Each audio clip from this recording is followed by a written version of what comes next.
Hello and a very warm welcome. I am Gushin and you're watching Firstpost. In the next few minutes, I get you the top 40 updates from around the world, only here on Fast and Factual. Let's get started. Today we begin in Canada. Prime Minister Carney has announced snap federal elections. They are scheduled for April 28th. He took this step after US President Donald Trump's multiple threats of annexing Canada. Carney wants a fresh mandate to handle what he calls Canada's biggest crisis. Conservative leader Pierre Poilievre has launched his bid to become Canada's Prime Minister. He promised to scrap the carbon tax, cut income tax and reduce government spending. Poilievre has said these moves will make life more affordable for Canadians. Prime Minister Carney's announcement of snap polls have set the stage for a showdown over Canada's future direction. And tensions continue to escalate in West Asia. The US has launched airstrikes on Yemeni capital Sana'a late on Sunday. The attack hit a neighborhood, killing one person and leaving at least 13 injured. The US is launching strikes in Yemen to target the Iran-backed Houthi forces. The Houthis started attacking commercial ships in the Red Sea since the Gaza war broke out. These attacks have disrupted global shipping routes and maritime security. South Korea's Constitutional Court has reinstated Prime Minister Han Duck-soo as acting president. Han was impeached by Parliament for refusing to appoint new Constitutional Court justices. The court overturned the impeachment, saying it didn't have sufficient grounds. Han returns as acting president while President Yoon's own impeachment trial is still underway. In Turkey, Istanbul Mayor Ekrem İmamoğlu has been formally charged with corruption and terror links. İmamoğlu is a key opposition leader seen as the major challenger to President Erdogan. His arrest has triggered mass protests and clashes across Turkey. İmamoğlu denies the allegations against him and calls them politically motivated. US and Russian officials have started truce talks in Saudi Arabia. This followed separate talks between Washington and Kyiv a day earlier. US President Donald Trump is pushing for a quick end of three-year conflict. Both Russia and Ukraine have different ceasefire conditions, but attacks haven't stopped. In Europe, Russia sent a barrage of drones across Ukraine, including Kyiv, late on Sunday. The air attack killed at least 7 people, including a 5-year-old girl. Ukraine's air forces said Russia had launched 147 drones.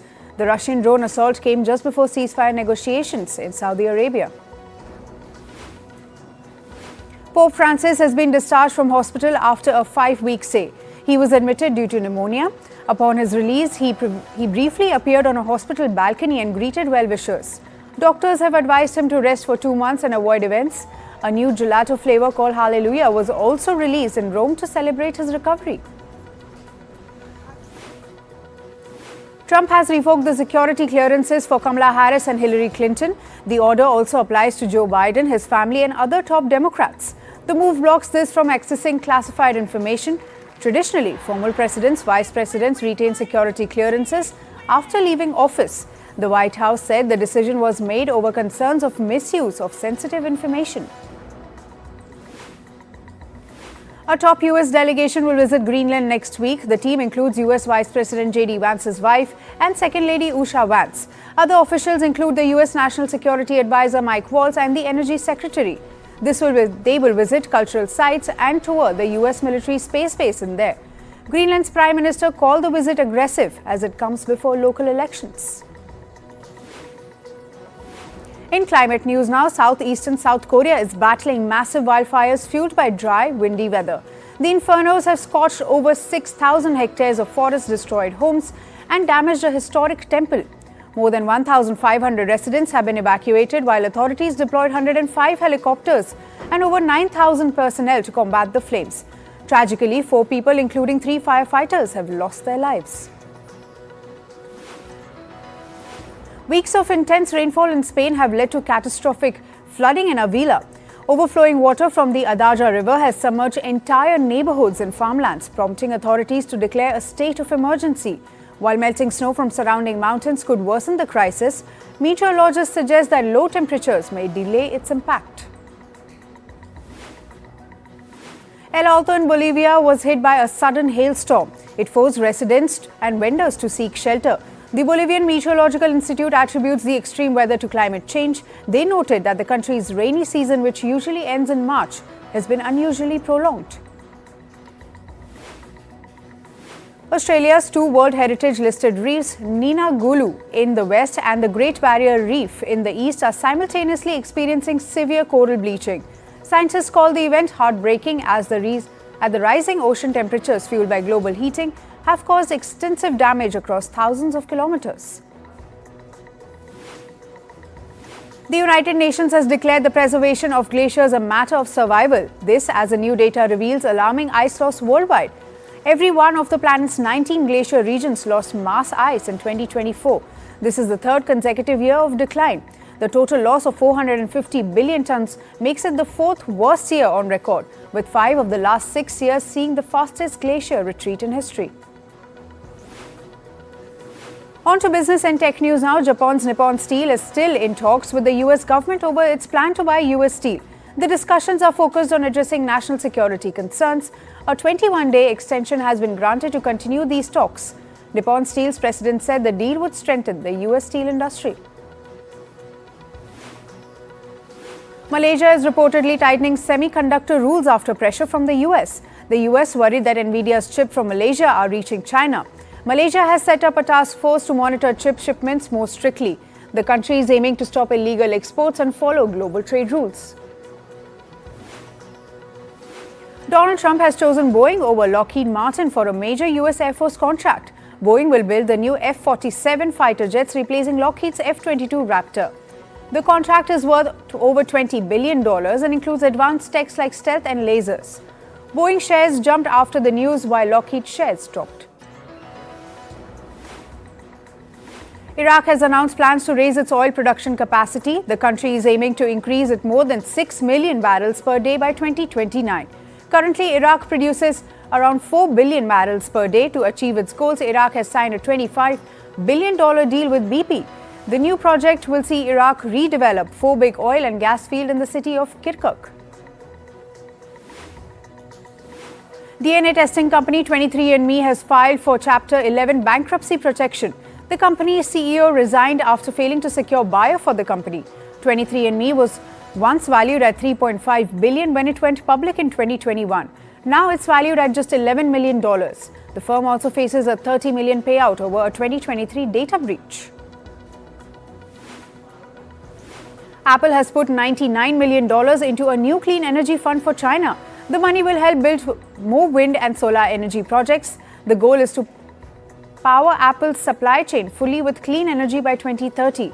This is part of an ongoing effort after their first big clean energy push in China in 2018. South Korean AI chip startup Furiosa AI has rejected a takeover plan from Meta Platforms.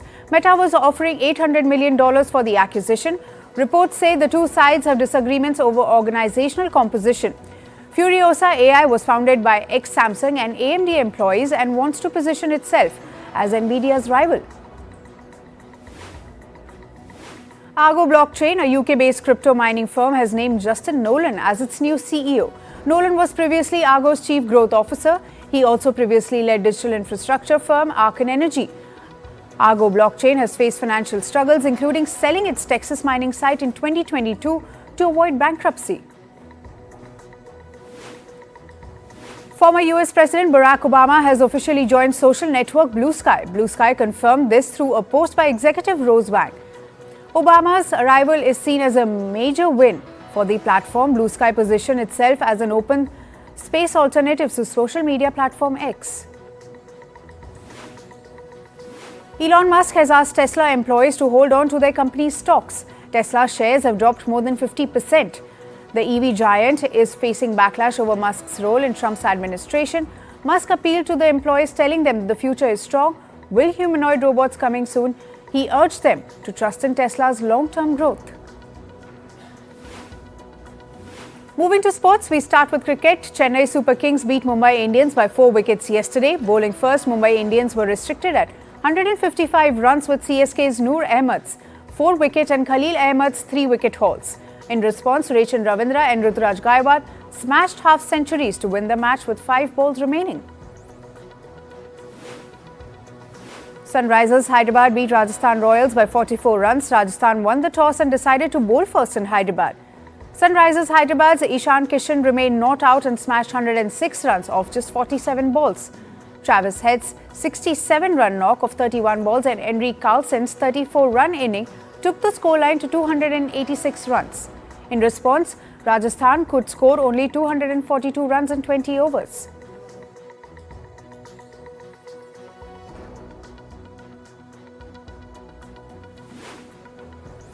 In football, Portugal beat Denmark 5-2 in Nations League quarter-final. Portugal led 1-0 in the first half, but Denmark's Rasmus Kristinen struck an equalizer in the 56th minute. Cristiano Ronaldo gave Portugal a 2-1 lead shortly after, but the lead was short-lived as Christian Eriksen hit the back of the net in the 76th minute. Francisco Trincao, Brace and Gonçalo Ramos' final goal sealed the coveted win for Portugal. Italian team Juventus have sacked Thiago Motta as their head coach. The 42-year-old's final game in charge was Sunday's 3-0 loss against Fiorentina on March 16th. The club released a statement thanking Motta for his work and confirmed that he will be replaced by Igor Tudor. In tennis, Serbian legend Novak Djokovic broke the record for most ATP Masters 1000 wins. The 24-time Grand Slam winner earned 411th win yesterday at Miami Open. This as he defeated Argentina's Camilo Hugo Carabelli 6-1, 6-7. Djokovic is followed by Rafael Nadal, Roger Federer, Andy Murray and Angie Agassi in the top 5. Women's world number 60, Emma Raducanu, entered the last 16 of the Miami Open. This after her American opponent, Meg McCartney-Kelsner, retired injured at the start of the second set on Sunday. Raducanu needed just 30 minutes to take the first set 6-1. An early break in the second set saw the 22-year-old race into 3-0 lead before Kelsner was forced to retire because of a back issue. In men's doubles at Miami Open, India's Yuki Bambri and his Portuguese partner Nuno Borges beat Rohan Bopanna and Ivan Dodig 6-4, 3-6, 10-7 in the round of 32. With this, the Indo-Portuguese duo have entered the last 16 of the tournament. After his latest men's double win at Miami Open, Yuki Bambri became India's new doubles number 1 player. The victory saw Yuki Bambri move up to 29th in the live ATP doubles ranking, while compatriot Rohan Bopanna fell to 43rd place. In Formula 1, McLaren's Oscar Piastri beat team mate Lando Norris to win the Chinese Grand Prix. Piastri held the lead from pole position at the start of the race and then cruised to victory over a one-stop strategy. Ferrari suffered a post-race nightmare with double disqualification for Lewis Hamilton and Charles Leclerc. Hamilton was disqualified for a technical infringement on his Ferrari. Charles Leclerc was given disqualification verdict as his car was deemed underweight in post-race checks. And finally, from the world of showbiz, Disney's live-action Snow White debuted with $43 million in North American box offices and $87.3 million worldwide. It fell short of its project $100 million global launch. The film, surrounded by controversy and costly reshoots, has had a lackluster start. Meanwhile, Robert De Niro's mob drama All Took Nights tanked, opening with just $3 million. The Jonas Brothers have announced their Jonas 20 Living Their Dream tour. This marks their 20th anniversary in music. It will kick off on August 10 at MetLife Stadium in New Jersey. The 43-date North American tour will take them across the US and Canada before concluding on November 14 in Connecticut. The latest season of the HBO's The White Lotus has sparked heated discussions due to its controversial incest storyline. Actor Patrick Schwarzenegger defended the plot, saying creator Mike White ensures every shocking moment has depth and meaning beyond mere sensationalism. Meanwhile, co-star Alessandro Nivola admitted filming the explicit scene was an unsettling experience. Hallmark Channel has renewed its longest-running series, When Calls the Heart, for a 13th season. It is set to premiere in 2026. Based on Janet Okey's novel Beloved Period, drama continues to thrive, with Hallmark praising its dedicated fan base known as Hearties for the loyalty. And finally, Oscar-winning director Bong Joon-ho will be the focus of first-of-its-kind museum exhibition at the Academy Museum of Motion Pictures in Los Angeles.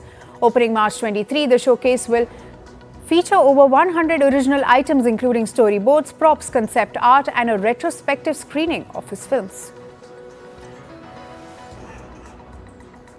That's all for today. Thank you for joining us. I am Gushin Galan and we'll see you right back here tomorrow. Stay informed and stay tuned to First Post.